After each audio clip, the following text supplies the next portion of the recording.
내 이름은 박순자. 올해 63이다. 서울 마포구의 이 낡은 아파트에서 내 인생의 절반 이상을 살았다. 벽에 걸린 결혼사진 액자는 모서리가 하얗게 달아있고 사진 속의 남자, 내 남편, 우리는 그를 늘 김 사장이라 불렀는데 1년 전 그 지독한 암 때문에 나보다 먼저 세상을 떠났다. 그는 떠날 때 내 손을 꽉 쥔 채 한마디도 하지 못했지만 눈가에서는 뜨거운 눈물 한 방울이 흘러내렸다. 나는 그가 가장 마음 놓지 못하는 것이 바로 나라는 것을 알았다. 김 사장은 전형적인 한국 남자였다. 무뚝뚝하고 평생 나에게 사랑해라는 말 한마디 한 적 없었지만 그의 사랑은 삶의 모든 사소한 부분에 녹아 있었다. 그는 우리가 함께 대출금을 다 갚은 이 집과 농협통장 한 권을 내게 남겨주었다. 통장 속의 액수는 그가 평생 모은 퇴직금으로 내가 남은 인생을 편안하게 보낼 수 있을 만큼의 돈이었다. 그가 막 떠났을 때 나는 온몸의 기운이 다 빠져나간 것 같았다. 이 집은 너무나 크고 너무나 조용했다. 먼지가 바닥에 내려앉는 소리가 들릴 정도로 고요했다. 나는 종종 그의 사진을 보며 혼잣말을 하고 그가 가장 좋아하던 된장찌개를 끓인 뒤 텅 빈 식탁에 홀로 앉아 밥을 먹다가 눈물을 그릇에 떨구곤 했다. 내 노년은 이렇게 끝없는 그리움과 외로움 속에서 보내게 될 줄 알았다. 그런데 이상한 일이 일어났다. 그가 떠난 지 2달째 되던 달부터 매월 1일이면 어김없이 내 농협통장으로 돈이 들어왔다. 많지도 적지도 않은 딱 100만 원, 적요란에는 내 생활비라는 2 글자가 선명하게 찍혀 있었다. 처음 그 돈을 봤을 때 나는 은행 ATM기 앞에서 멍하니 서 있다가 눈물이 와락 쏟아졌다. 소리내어 올까 봐 입을 틀어막았다. 그 바보, 분명 그 바보 짓일 것이다.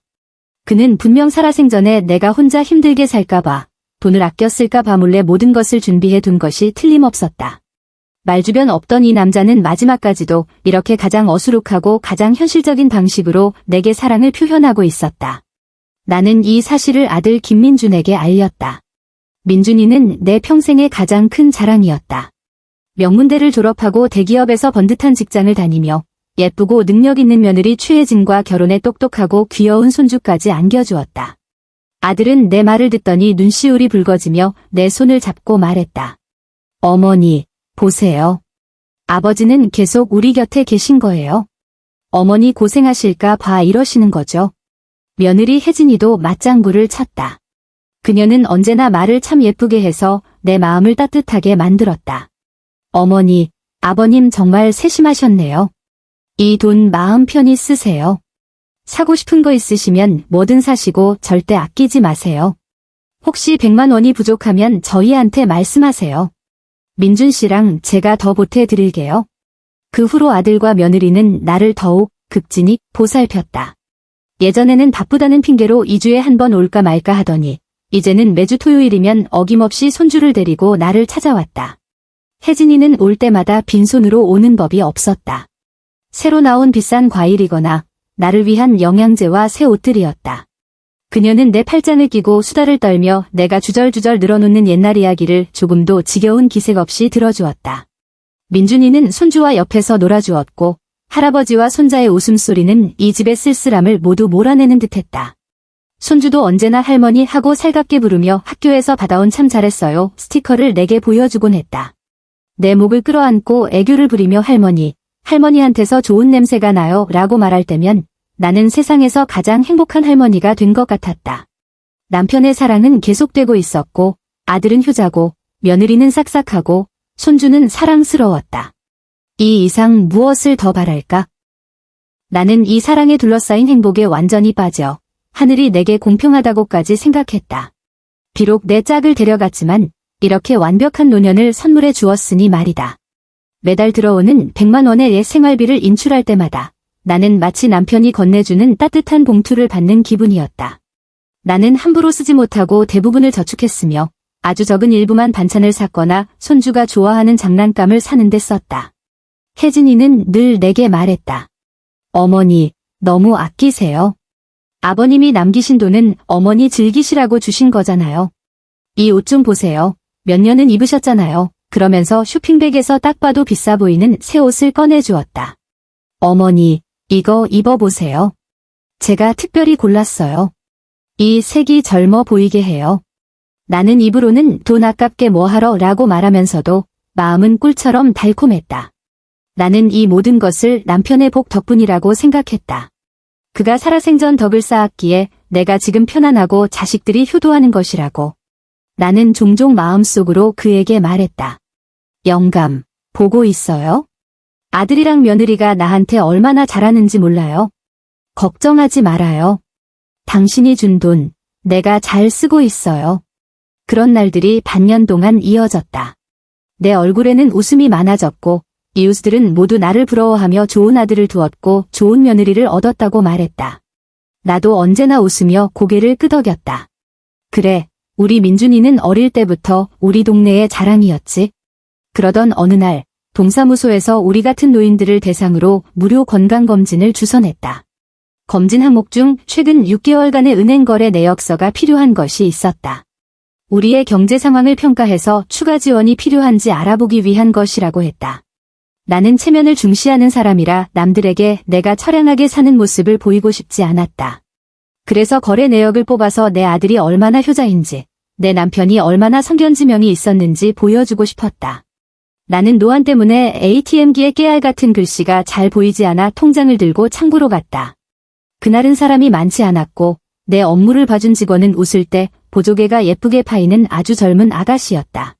그녀는 친절하고 손도 빨라서 금세 거래 내역서를 출력해주고 스테이플러로 꼼꼼하게 찍어주기까지 했다.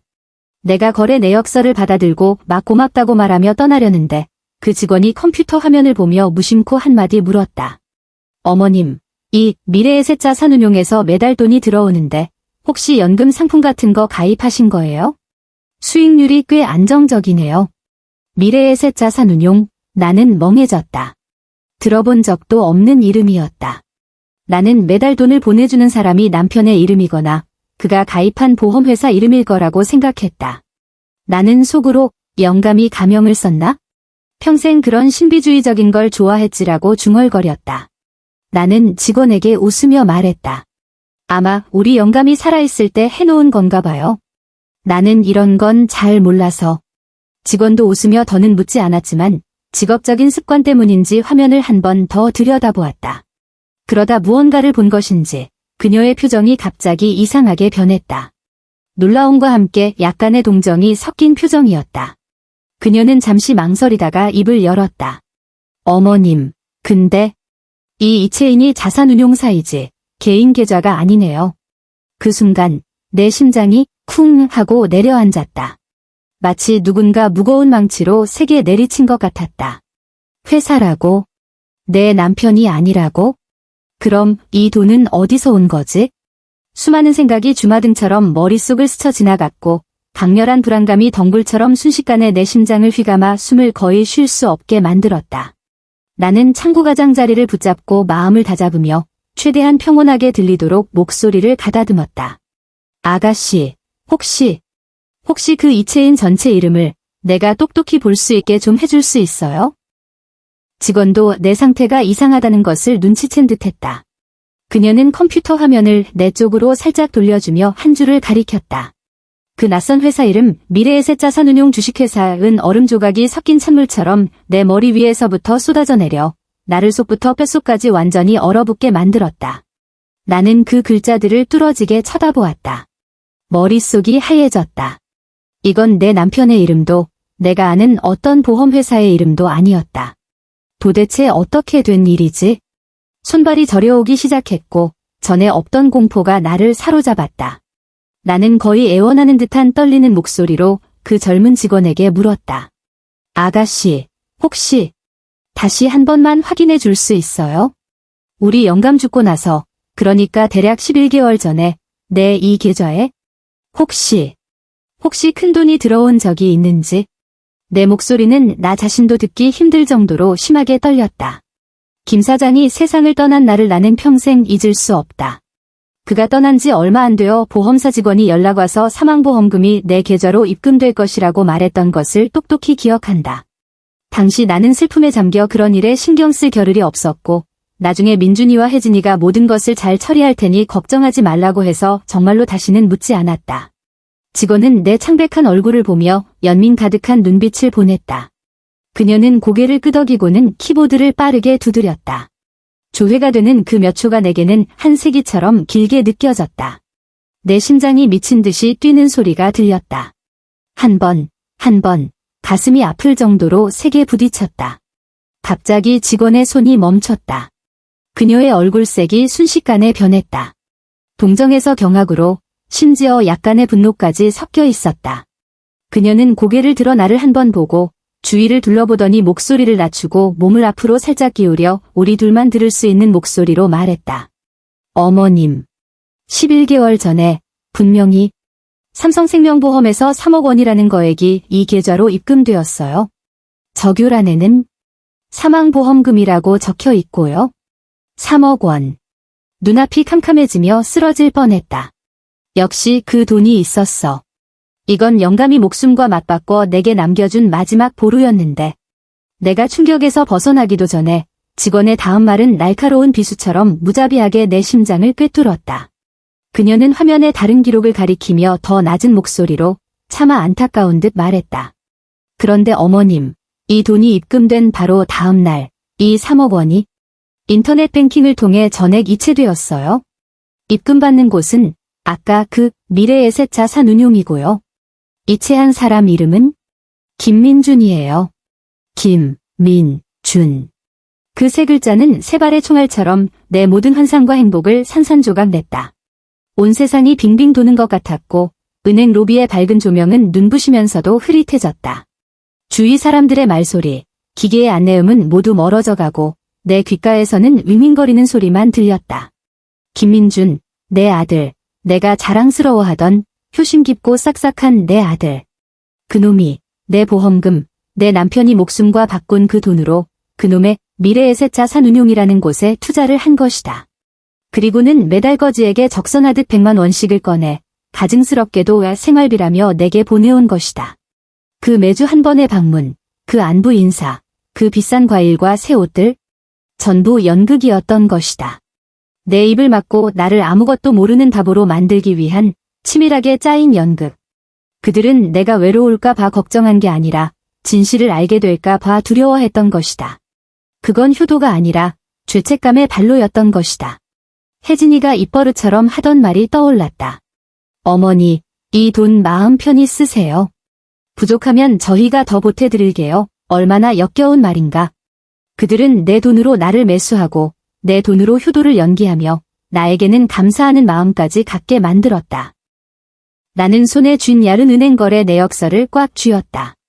종이의 가장자리가 내 소나귀에서 구겨지는 것이 마치 지금 갈기갈기 찢긴 내 마음 같았다. 거대한 분노와 비통함이 내 마음 깊은 곳에서부터 솟구쳐 올라 내 모든 이성을 무너뜨렸다. 피가 거꾸로 솟는 기분이었다. 온몸이 얼음장처럼 차가워졌지만 가슴 속에서는 불덩이가 타오르는 것 같았다. 이제야 모든 것을 알았다. 왜 그들이 갑자기 나에게 그렇게 잘해줬는지, 왜 그들이 항상 돈을 아끼지 말라고 했는지, 왜 그들이 그 보험금의 행방에 대해서는 한마디도 꺼내지 않았는지. 그들은 나를 아무것도 모르는 눈 멀고 귀 먹은 마음대로 조종할 수 있는 늙은이로 취급했던 것이다. 나는 그곳에 단 1초도 더 머물 수 없었다. 그 친절했던 직원에게 고맙다는 말 한마디도 못한 채 나는 미친 사람처럼 획 돌아서서 은행 문을 박차고 나갔다. 서울의 오후 햇살이 내 얼굴에 쏟아졌지만 나는 일사의 온기도 느낄 수 없었다.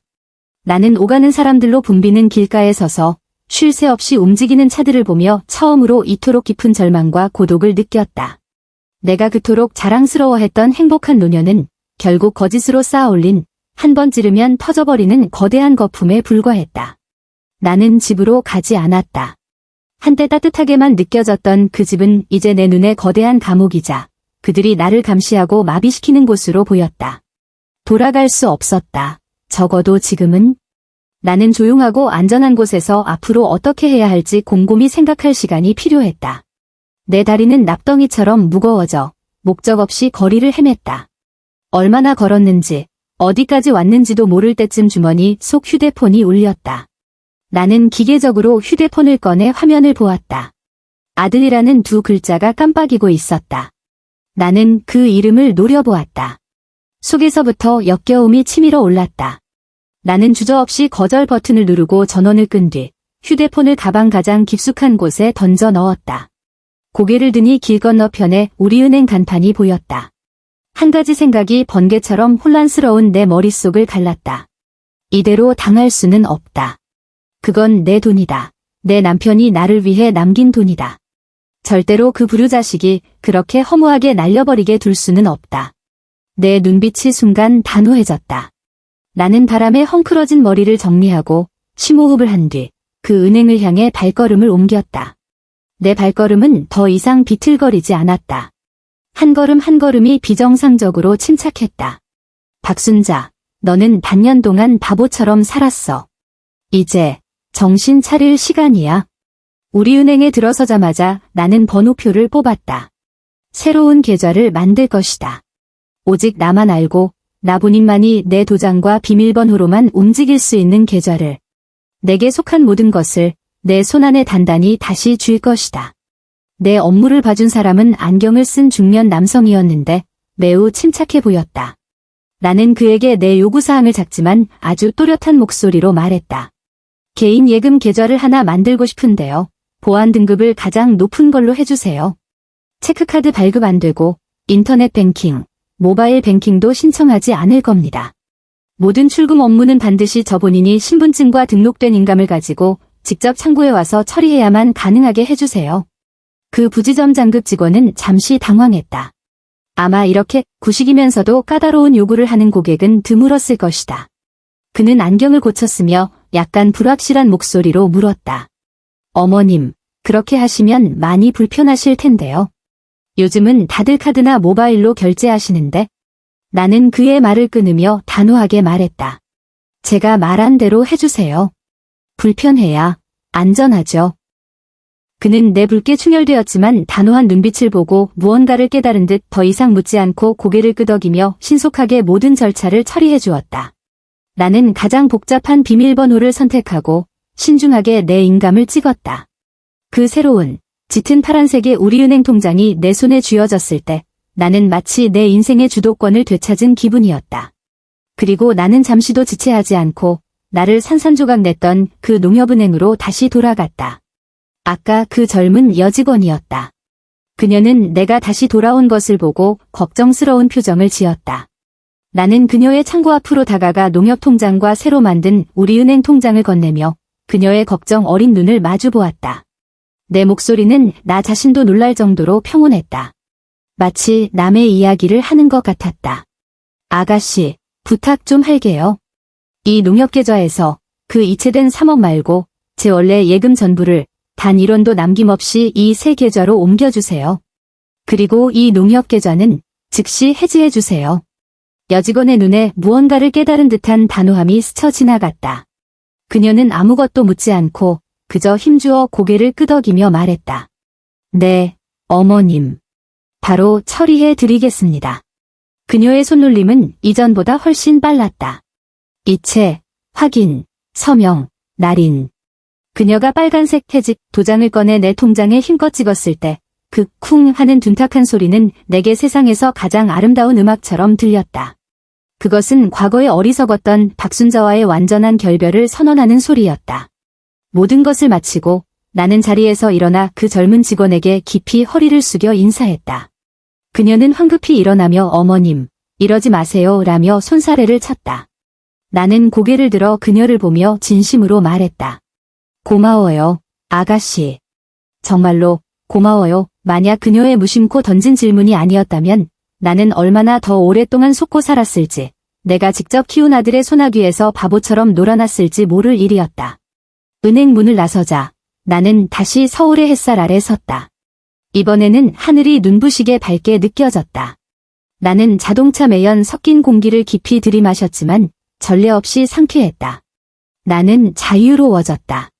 나는 집으로 가지 않았다. 거짓과 위선적인 연기로 가득 찬 그 집에 단 한순간도 더 머물고 싶지 않았다. 벽에 걸린 우리 세 식구의 행복한 가족 사진은 이제 거대한 조롱극처럼 보였다. 집에 돌아가면 그 안에 모든 것을 때려 부수고 싶어질까 봐 두려웠다. 나는 휴대폰을 꺼내 전원을 켜고 연락처에서 오랫동안 연락하지 않았지만 항상 내 마음 가장 깊은 곳에 자리 잡고 있던 이름 이영희를 찾아냈다. 그녀는 나와 어릴 때부터 함께 자란 친구였다. 우리는 함께 교복을 입고 몰래 선생님 욕을 하고 첫사랑의 비밀을 나누었다. 각자 결혼하고 바쁘게 살면서 연락이 뜸해졌지만 그 우정만큼은 변치 않았다는 것을 나는 알고 있었다. 전화는 한참 울린 뒤에야 연결되었고 저편에서 영희의 괄괄한 목소리가 들려왔다. 야, 박순자. 이 기집애, 나한테 전화할 줄도 알아? 내 그 잘난 아들 덕에 호강하면서 이 늙은 친구는 잊어버린 줄 알았지. 그 익숙한 목소리를 듣자 눈물이 다시 핑 돌았다. 나는 목이 메는 것을 꼭 참고 최대한 평소처럼 목소리를 냈다. 영희야, 너희 집에서 며칠만 좀 지내도 될까? 전화기 저편이 몇 초간 조용해지더니 영희는 즉시 장난기 섞인 말투를 거두고 진지하게 말했다. 무슨 일이야? 민준이 그 자식이 너 속 썩였어? 묻지 말고 만나서 얘기하자. 지금 바로 갈게. 그래, 와, 내가 너 좋아하는 김치전 부쳐 놓을게. 전화를 끊고 나는 택시를 잡아 은평구에 있는 영희의 집으로 향했다. 영희의 집은 크지 않았지만 깨끗하고 아늑하게 정돈되어 있었고 사람 사는 냄새가 물씬 풍겼다. 그녀는 문을 열고 나를 보자마자 굳어버렸다. 나는 당시 내 모습이 분명 끔찍했을 거라는 걸 안다. 얼굴은 새하얗게 질려 있었고 눈은 붉고 퉁퉁 부어 있었으며 온몸은 설이 맞은 가지처럼 축 늘어져 있었다. 그녀는 두말 없이 나를 집 안으로 끌어당겨 문을 닫고 나를 소파에 앉힌 뒤 따뜻한 보리차 한 잔을 내밀었다. 말해봐, 도대체 무슨 일이야? 그녀는 내 맞은편에 앉아 나를 뚫어지게 쳐다보았다. 나는 더 이상 참을 수 없었다. 오후 내내 억눌렀던 억울함, 분노, 배신감이 그 순간 홍수처럼 터져나왔다. 나는 은행에서 있었던 모든 일, 그 3억 원의 보험금, 그 미래에셋 자산운용, 매달 100만 원의 생활비, 그리고 아들과 며느리의 지난 반년간의 소름 끼치는 연기까지 모든 것을 울면서 털어놓았다. 나는 울면서 이야기했고 마지막에는 거의 말을 잇지 못할 정도였다. 영희는 조용히 듣고만 있었다. 그녀의 얼굴은 놀라움에서 분노로 그리고 마침내 새파랗게 질려갔다. 내 말이 끝나자 그녀는 세게 테이블을 내리쳤고 찻잔이 덜컹거렸다.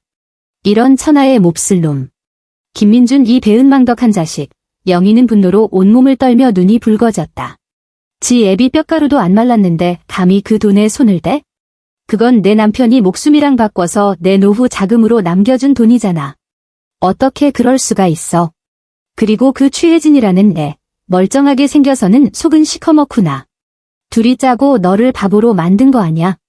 영희의 분노는 내가 직접 분노를 터뜨리는 것보다 더 큰 위안을 주었다. 누군가 내 편에 서주고 나를 믿어주고 나를 위해 분노해주는 이 느낌이 내 얼어붙은 마음에 한 줄기 온기를 불어넣었다. 순자야, 잘했어. 그 돈은 당연히 되찾아야지. 그 은혜도 모르는 것들한테는 이런 한 푼도 남겨주면 안 돼. 영희는 내 손을 꽉 잡았다. 그녀의 손은 따뜻하고 힘이 있었다. 내 말 들어. 며칠 동안은 그냥 우리 집에 있어.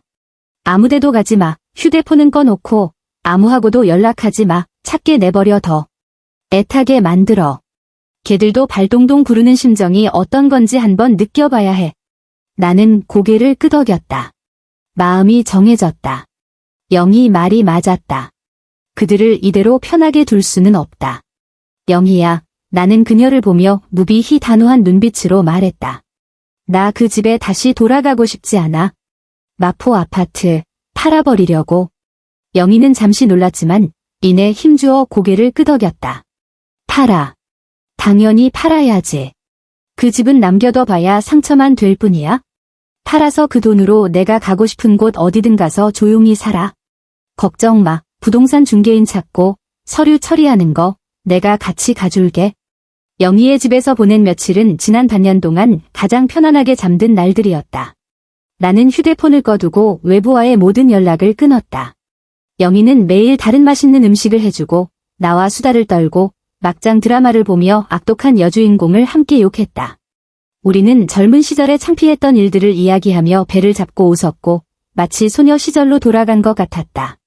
내 마음은 그녀와 함께하며 조금씩 안정을 되찾았다.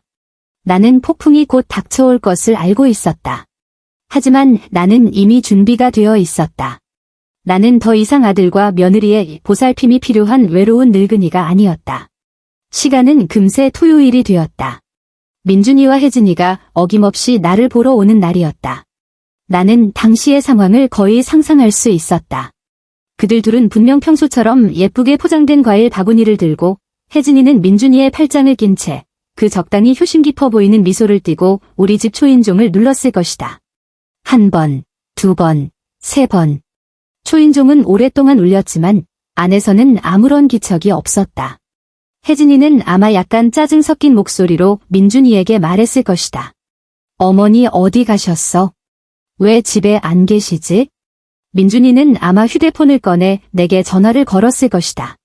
전화기에서는 당연히 전원이 꺼져 있어 라는 차가운 안내 음성만 흘러나왔을 것이다. 그들은 조금씩 불안해지기 시작했을 것이다. 63세 노인이 혼자 사는데 전화기는 꺼져 있고 집에도 없다니 결코 좋은 징조는 아니었다.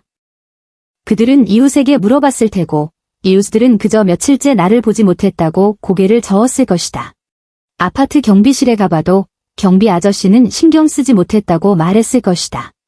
공포가 그들의 마음속에서 번지기 시작했다. 나는 혜진이의 얼굴이 점점 굳어지는 것을 상상할 수 있었다. 그녀는 아마 불평을 시작했을 것이다.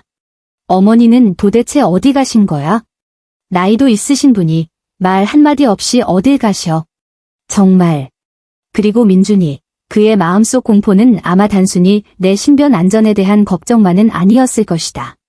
그보다는 자신의 거대한 거짓말이 곧 탄로 날지도 모른다는 두려움이 더 컸을 것이다. 그들은 분명 비상 열쇠로 문을 열고 들어갔을 것이다. 집안은 내가 떠날 때와 똑같이 모든 것이 정돈되어 있었고 다툼이나 사고의 흔적은 없었다. 하지만 내가 가장 자주 입던 옷 몇 벌과 내 신분증, 그리고 가장 중요한 농협 통장이 사라져 있었다. 이제 그들은 완전히 패닉에 빠졌을 것이다.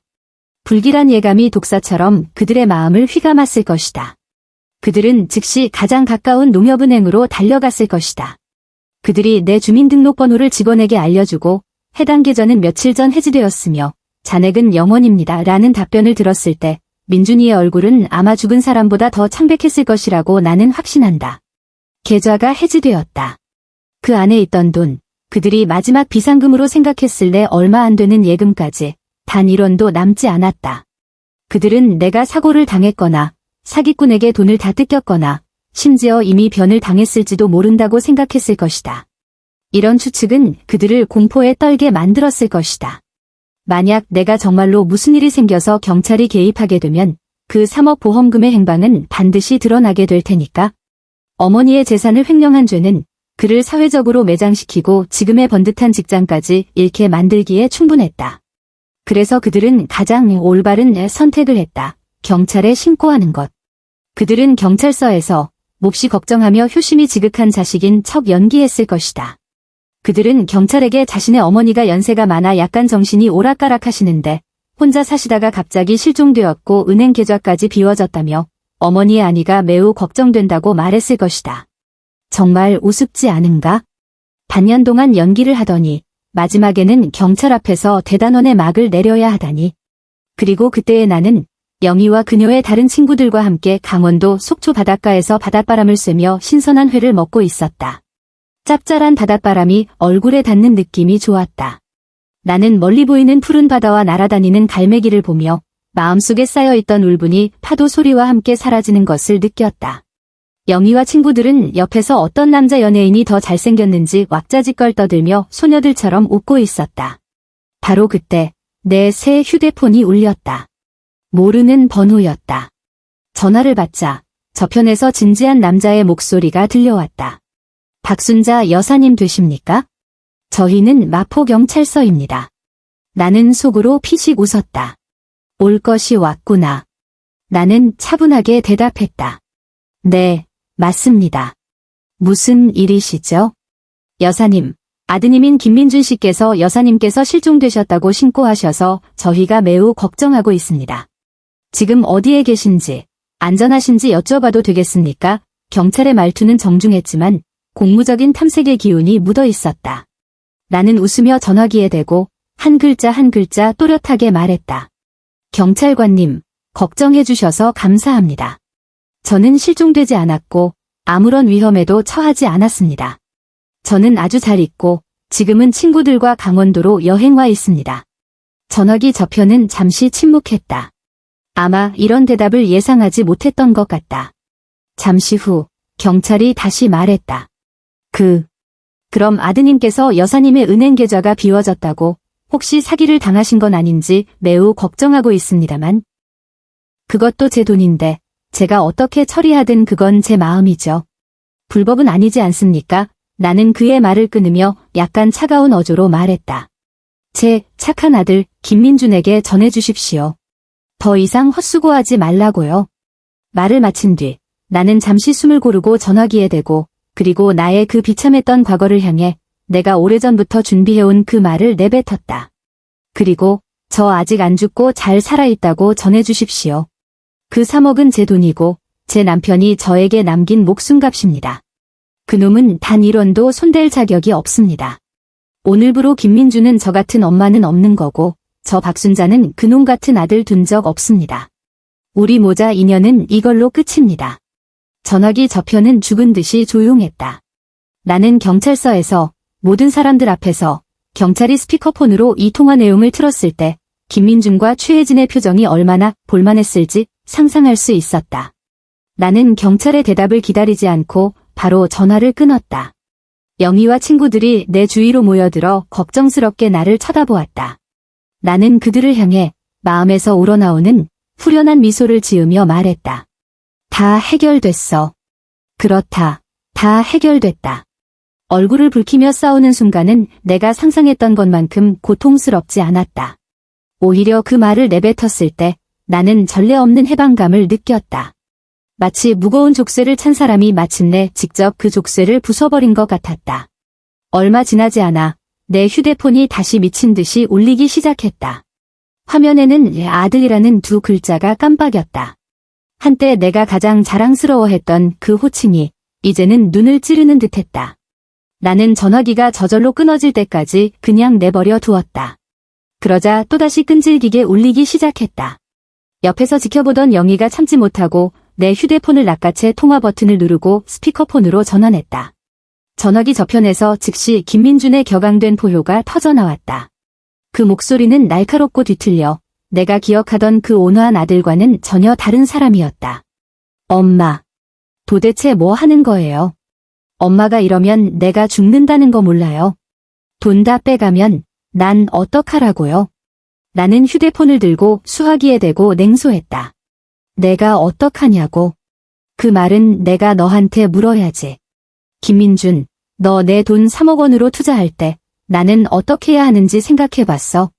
매달 거지 적선하듯 100만 원씩 줄 때 나는 어떻게 해야 하는지 생각해봤냐고. 그건 다르죠. 저는 우리 가족을 위해서 투자한 거예요. 돈이 돈을 벌게 하려고. 어머니가 나중에 더 좋은 생활 하시게 하려고 그런 거라고요. 그는 여전히 변명하고 있었다. 그의 목소리에는 거짓말이 탄로난 후의 분노가 가득했다. 더 좋은 생활, 나는 소리내어 웃었다. 그 웃음소리에는 비애와 조롱이 가득했다. 내가 더 좋은 차를 타고 내 아내가 더 비싼 가방을 메고 내가 더 큰 집에 살게 되는 생활이겠지? 김민준, 나를 더 이상 바보 취급하지 마. 내 마음에 이 엄마가 눈곱만큼이라도 있었으면 내 아버지 뼈가루도 식기 전에 그 사망보험금을 몰래 빼돌리지는 않았을 거야. 전화기 저편은 침묵했다. 그는 할 말이 없었다. 한참 후에야 그는 거의 애원하는 듯한 목소리로 말했다. 엄마, 제가 잘못했어요. 정말 잘못했어요. 돌아오세요. 우리 제대로 얘기 좀 해요. 그 투자가 망했어요. 일부 손해를 봤어요. 그 구멍을 메울 돈이 필요해요.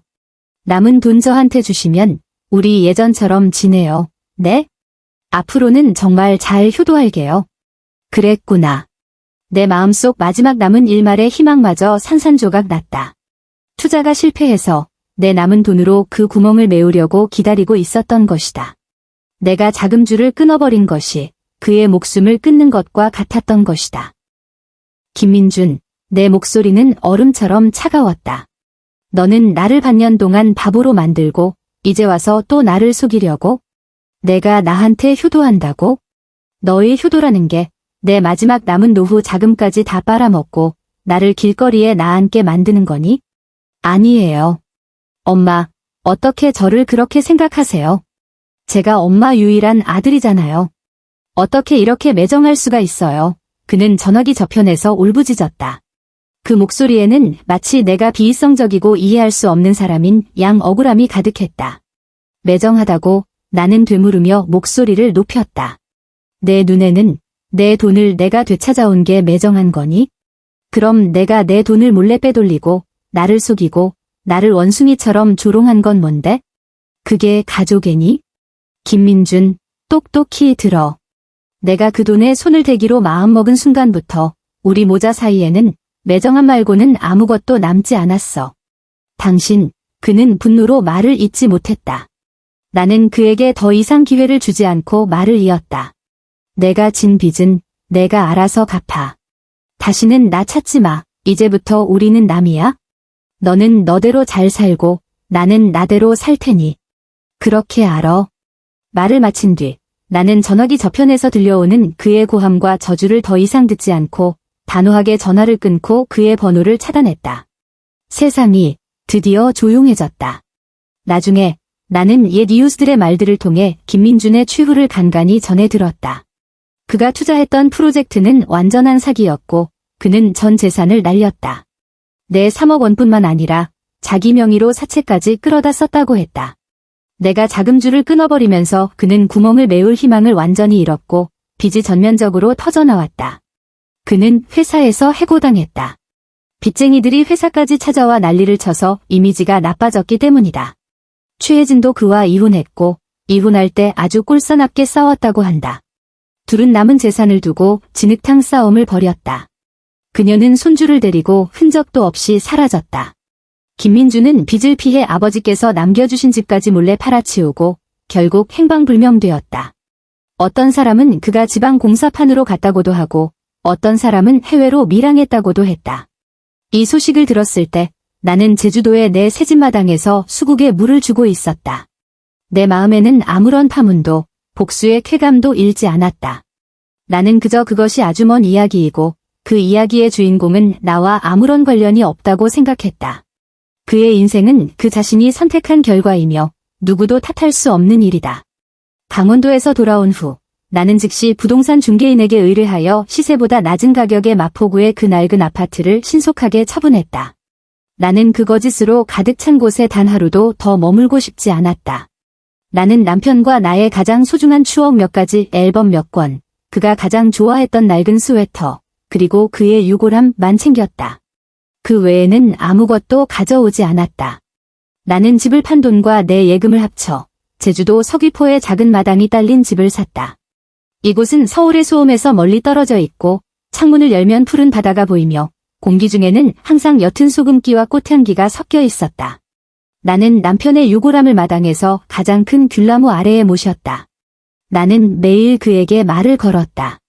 오늘 날씨가 좋다고, 마당에 꽃이 또 몇 송이 피었다고, 오늘 새로운 친구들을 사귀었다고. 나는 지역 노인복지관의 동양화반과 서예반에 등록했다. 내 손은 약간 떨려서 내가 그린 난초는 항상 삐뚤빼뚤하고 내가 쓴 글씨는 아무런 기품이 없었지만 선생님은 항상 나를 격려하며 많이 늘었다고 칭찬해 주셨다. 반 친구들은 모두 나와 비슷한 나이의 할아버지, 할머니들이었다. 우리는 함께 공부하고 각자 싸온 도시락을 나눠 먹고 주말에는 함께 한라산에 등반하기도 했다. 나는 스마트폰 사용법을 배웠고 온라인 쇼핑을 하고 옛 친구들과 영상통화를 하는 법도 배웠다.